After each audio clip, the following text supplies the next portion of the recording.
জমি দখল নিয়ে বিতর্ক, ফিরল ৫ শতক জমি। জমি দখল করে নতিহীন মাদ্রাসা নির্মাণের চেষ্টার অভিযোগে বিতর্ক। পুলিশি হস্তক্ষেপে জমি ফিরে পেলেন মালিক। বসিরহাট ১ নম্বর ব্লকের গোটরা গ্রাম পঞ্চায়েতের লক্ষণকাঠি এলাকায় একটি ব্যবসায়িক জমি দখল করে রাজনৈতিক প্রভাব খাটিয়ে মাদ্রাসা নির্মাণের চেষ্টার অভিযোগকে কেন্দ্র করেই চাঞ্চল্য ছড়িয়েছিল। দীর্ঘদিন প্রশাসনের দ্বারস্থ হয়েও সমাধান না মেলায় অবশেষে পুলিশের হস্তক্ষেপে নিজের জমি ফিরে পাওয়ার দাবি করেছিলেন জমির মালিক আব্দুল রইফ বৈদ্য। অভিযোগ, ২০২৪ সালে বসিরহাটের লক্ষণকাঠি এলাকায় আব্দুল রইফ বৈদ্যের মালিকানাধীন প্রায় ৫ শতক জমি জোরপূর্বক দখল করে নেওয়া হয়।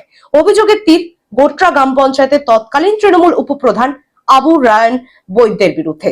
জমির মালিকের দাবি, রাজনৈতিক প্রভাব খাটিয়ে ওই জমি দখল করার পর সেখানে অনুমতি ছাড়াই একটি মাদ্রাসা নির্মাণের উদ্যোগ নেওয়া হয়। আব্দুল রইফ বৈদ্যের অভিযোগ, জমি ফেরত পেতে তিনি সেই সময় স্থানীয় থানা সহ একাধিক প্রশাসনিক দপ্তরে লিখিত অভিযোগ দায়ের করেছিলেন, কিন্তু দীর্ঘ সময় পেরিয়ে গেলেও কোনো কার্যকর পদক্ষেপ নেওয়া হয়নি। ফলে নিজের বৈধ সম্পত্তি ফিরে পাওয়ার আশা কার্যত ক্ষীণ হয়ে পড়েছিল। পরবর্তীতে রাজ্যের রাজনৈতিক পরিস্থিতির রদবদল এবং পরিবর্তনের পর তিনি মুখ্যমন্ত্রী শুভেন্দু অধিকারীর কাছে লিখিতভাবে জানিয়েছেন এবং সেই চিঠি পাওয়ার পর মুখ্যমন্ত্রী শুভেন্দু অধিকারীও তার দাবি মেনেই তার পুলিশ প্রশাসনিকের ব্যবস্থা করে দিয়ে তাকে জমি ফেরত দেন। ক্ষমতা বল উনি তৃণমূল সরকারের ছিলেন, উপপ্রধান ছিলেন, মানে সবকিছু আমাদের এমনকি শ্রেণী পরিবর্তনও করে ফেলেছে।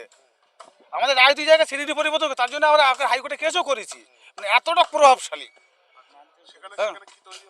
সেখানে একটা মিথ্যে মাদ্রাসার একটা বোর্ডটা নিয়ে দিয়েছে, তার মানুষজন সিন্ডিপ তৈরি হয় মিথ্যে মাদ্রাসা করে। দেখুন আপনি এটাই বলছি, আপনারা বলুন, ওনাকে প্রশ্ন করুন যে মাদ্রাসা কী কাগজপাতি আছে, ওর কজন বাচ্চা পড়ে, কি হয়, কিচ্ছু হয় না। এটা হচ্ছে একটা গল্প, মাদ্রাসা মানে একটা গল্প, মানে এটাকে মানুষকে দেখানো, কিন্তু এই দেখানো মিথ্যার গল্প তো সারা জীবন চলে না। হ্যাঁ, নিজের খুব ভালো লাগছে, এর চেয়ে ভালো লাগার কিছু নেই। আমরা নিজের সরকারকে মানে কিভাবে ধন্যবাদ জানাবো, এর কোনো তুলনা নেই।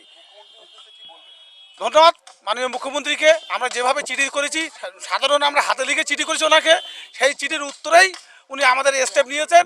অ্যাকশন একেবারে 1 সপ্তাহের মধ্যেই প্রশাসনকে সঙ্গে অর্ডার দিয়েছে যে ফাঁকা জায়গা যেটুকু আছে সেটুকু ওনাকে ফিরিয়ে দেওয়া হোক 1 সপ্তাহের মধ্যে, এবং ওনার নামে এফআইআর করে ওনাকে গ্রেপ্তার করা হোক।